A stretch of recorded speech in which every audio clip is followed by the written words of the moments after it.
السلام عليكم ورحمة الله وبركاته saaxiibayaal soo dhawaada maanta waxaan idin wadaa cashar aad iyo aad muhiim idigu ah arday badan ayaa waxay soo weydiiyeen badanka videoga markuu ballaadho oo weynaado see loo yareeyaa see loo compress gareeyaa see culayskiisa loo yareeyaa so waxaan isweydiinaynaa culayskiisa qaabka loo yareyn karo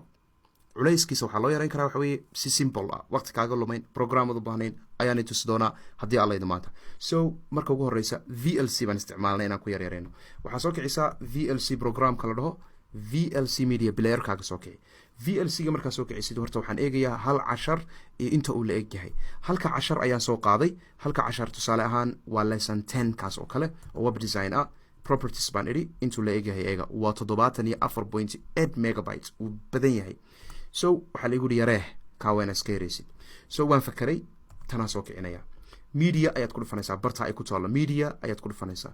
media markaa ku dhufato waxaad kusii dhufanaysaa barta ay ku taalo convert/save ayaa ku dhufanaysaa maxaan idigu yidhi convert/save mediatek convert/save waayahay ad ayaa leedahay kii aad doonaysa inaad yareereyso ayaa kusoo daraysa saaxiibayaal waxaad tegaysaan documents waxaad tegaysaan meeshii aad rabtay inaad file ka soo qaadid filekii tusaalahaan wuxuu yaalay web design halkan uu yaalay waxaan soo gelinaa marka barta la yidhaahdo lessonkiiyagu ahaa 10 ayuu ahaa waa ka waratan 70 iyo something megabyte weeye so open ayaan leenahay open markaan dhahno halkan aan soo dhamaystirtid ayaad waxaa leedahay convert markaa dhahdo ayaa bartan isha shafarta ka gelinaysaa ka ugu sarreeyaa dooranaysaa oo ah h.264 mb3 mb4 markaad doorato halkan waxaa leedahay browse waa meesha aad dhigi lahayd magaca u bixin lahayd so meesha dhigan lahayd adaa yaqaana magacan uga intaan u bixinayaa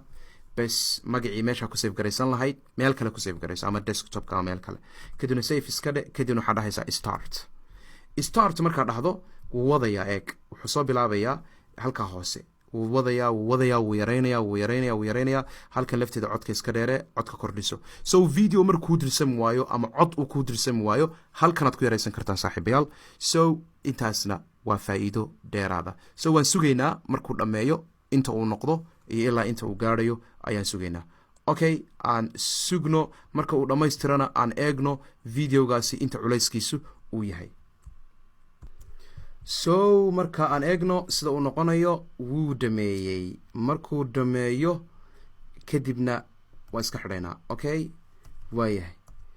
aan marka eegno waxa la yidhaahdo qaabka uu noqday iyo qaabka uu isu bedelayo waayahay aan eegno so markaad dhammaystirto oo shaygii uu dhammaado waxaad eegtaa bartii ku laabo markaa ku laabato waxaad eegtaa lesson 10kaas inta uu noqonayo eeg intuu noqday 44 oh wow laakiin ardada qaarba waxay soo weydiiyaan ma waxa isbedelaya wixii la dhihi jiray culayskiisii iyo muuqaalkii iyo maya waxba ma isbedelayaan 70 buu ahaa 44 baan hadda ka dhignay waxba ma isbedelayaan ha ka walwalina ha kana baqina so qof kastoo sidii yarayd ama farsamadii isticmaal haddii kugu adkaato ama aad garan weydo failashaadii waxaaga sida ama videoskaaga sidaa ku yaryarayso wasalaamu calaykum waraxmatullaahi wabarakaatu maalin wanaagsan